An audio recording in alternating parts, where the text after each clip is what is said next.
New राज coaching classes के इस online व डिजिटल प्लेटफॉर्म पे आप सभी दोस्तों का हार्दिक अभिनंदन व स्वागत है। पंखों से कुछ नहीं होता, हौसलों से उड़ान होती है। मंजिल उन्हीं को मिलती है जिनके सपनों में जान होती है। मैंने आपको एक टॉपिक पढ़ाया था संविधान सभा, और उसके बाद मैं आज आपको नया टॉपिक शुरू कर रहा हूँ संसद। अगर आप एसएससी जीडी की तैयारी कर रहे हैं तो पॉलिटी में आपके लिए ये वीडियो रामबाण साबित होगा।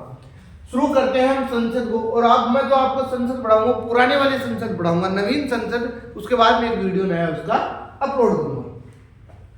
हम पढ़ रहे हैं संसद, और संसद का उल्लेख किस भाग में है। परीक्षा में प्रश्न आता है कि संसद का उल्लेख किस भाग में, तो आप कहोगे भाग नंबर 5 में संसद का उल्लेख है। फिर आता है परीक्षा में कि संसद किस अनुच्छेद में वर्णित है, तो संसद अनुच्छेद 79 में वर्णित है। याद रखना दो, ये भी आता है कि संसद किस अनुच्छेद में उल्लेखित है, तो अनुच्छेद 79 में उल्लेखित है। संसद का गठन किससे मिलकर होता है? राष्ट्रपति से मिलकर होता है, राज्यसभा से मिलकर होता है, लोकसभा से मिलकर होता है। यह भी प्रश्न पूछा जाता है कि संसद का गठन किससे मिलकर होता है, तो राष्ट्रपति, राज्यसभा और लोकसभा से मिलकर संसद का क्या होता है? गठन होता है। आपको जो टॉपिक पढ़ा रहा हूं मैं, संसद पढ़ा रहा हूं, उसके कौन से अनुच्छेद है, पर्सन किस प्रकार के पूछे जाते हैं, वो भी आप देखना। उसके बाद में है कि भारतीय संसद भवन का निर्माण कब शुरू हुआ, मतलब उसकी नींव कब रखी गई, तो 1921 में। ये भी प्रश्न आ रहा है, अभी हाल ही में एक प्रश्न आया है एसएससी जीडी में कि भारतीय संसद भवन का निर्माण कब प्रारंभ हुआ, तो आप कहोगे 1921 ईस्वी में क्या हुआ था? प्रारंभ हुआ था। उसके बाद में संसद भवन का उद्घाटन किसने किया, तो 18 जनवरी 1927 को लॉर्ड इरविन नाम के व्यक्ति ने संसद भवन का क्या किया है? उद्घाटन किया है। यह है लॉर्ड इरविन।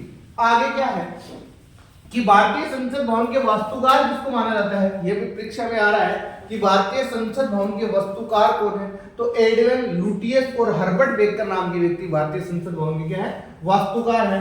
संसद भवन में सामान्यतः कितने सत्रों का आयोजन किया जाता है, तो संसद में सामान्यतः 3 सत्रों का आयोजन किया जाता है। ये दोबारा देख लेना, इसके वास्तुकार है एडविन लुटियस है और हर्बर्ट बेकर है। संसद में सामान्यतः कितने सत्रों का आयोजन किया जाता है? 3 सत्रों का संसद में आयोजित किया जाता है। जो बजट सत्र होता है, इसके 2 चरण होते हैं। कौन कौन से चरण होते हैं?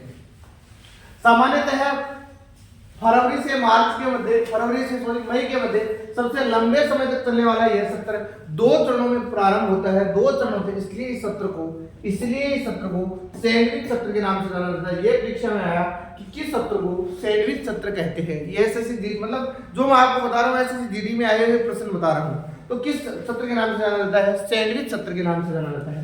मानसूनी सत्र कब आता है? जुलाई से सितंबर के मध्य आता है। शीतकालीन सत्र कब आता है? नवंबर से दिसंबर के मध्य आता है। सबसे कम समय तक, मतलब जो हमारी संसद है उसके अंतर्गत जो समय को डिवीजन किया गया है, ये समय को डिवीजन किया गया है सत्र। पहला है बजट सत्र, सामान्यतः फरवरी से मई के मध्य चलता है। सबसे लंबे समय तक चलने वाला यह सत्र, इसके 2 चरण होते हैं, इसलिए इसको सैंडविच सत्र कहते हैं। मानसूनी सत्र जुलाई से सितंबर के मध्य चलता है, और शीतकालीन सत्र नवंबर से दिसंबर के मध्य चलता है, जो सबसे कम होता है। एक वर्ष में 2 सत्रों का आयोजन करवाना बाध्यता है। सरकार है, जो जिस सत्ता की सरकार होगी, जिस पार्टी की सरकार होगी, उसको एक वर्ष में 2 सत्र करवाना अनिवार्य है, क्योंकि 2 सत्रों के बीच अधिकतम अवधि कितनी माह सकते हैं? 6 माह सकते हैं। अगर ऐसा नहीं किया गया तो हमारे देश की संसद का महत्व क्या रह जाएगा? लोगों ने वो कहते हैं जनता का सदन होता है, इस प्रकार की बात करते हैं। लोकतंत्र में संसद का बहुत बड़ा इंपोर्टेंट रोल होता है, तो इसलिए अधिकतम अवधि कितनी हो सकती है? 6 माह हो सकती है। अनुच्छेद 85 क्या कहता है? ये भी कई बार पूछ लिया जाता है कि अनुच्छेद 85 क्या कहता है?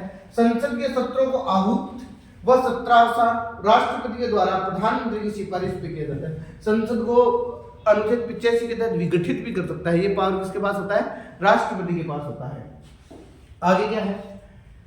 संसद में जो कानून निर्माण की प्रक्रिया है वो हमने कहां से ली है? ब्रिटेन से ली है। ये व्यवहार में प्रश्न पूछा जाता है, संसद में कानून निर्माण की प्रक्रिया हमने किस देश से ली, तो हमारा उत्तर आएगा हमने ब्रिटेन से संसद में कानून निर्माण की प्रक्रिया को लिया है। अब कानून का जो निर्माण होता है उसमें 3 प्रकार के वाचन होते हैं। विधेयक को प्रस्तुत करने के साथ ही विधेयक के उद्देश्यों के ऊपर चर्चा की जाती है। मान लो किसी को विधेयक रखना है, ये विधेयक कितने प्रकार के होते हैं ये भी मैं आपको कंप्लीट जानकारी बताऊंगा इसमें। विधेयक को प्रस्तुत करने के साथ ही विधेयक के उद्देश्य के ऊपर चर्चा की जाती है। और सेकंड वाचन में क्या होता है?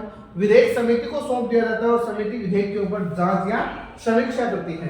तृतीय वाचन क्या होता है कि विधेयक पर विस्तार से चर्चा की जाती है, उसके बाद में राष्ट्रपति महोदय के पास उसको हस्ताक्षर के लिए भेज दिया जाता है। अगर पहले सदन में पेश किया तो उसको मतलब एक प्रोसेस है, पहले मान लो जैसे लोकसभा में विधेयक लाया गया है तो उसको राज्यसभा में जाना पड़ेगा, सामान्य विधेयक की बात कर रहा हूँ, और उसके बाद में राष्ट्रपति महोदय जैसे ही हस्ताक्षर कर देगा तो वह कानून का रूप ले लेगा। लेकिन आपको ये बात समझना है कि सामान्य विधेयक कौन से होते हैं। अब मैं नेक्स्ट वीडियो में आपको बताऊंगा कि संसद के दोनों सदनों की संयुक्त बैठक की अध्यक्षता कौन करता है, संयुक्त बैठक किस अनुच्छेद से संबंधित है। आप इस वीडियो को थोड़ा सा शेयर करें।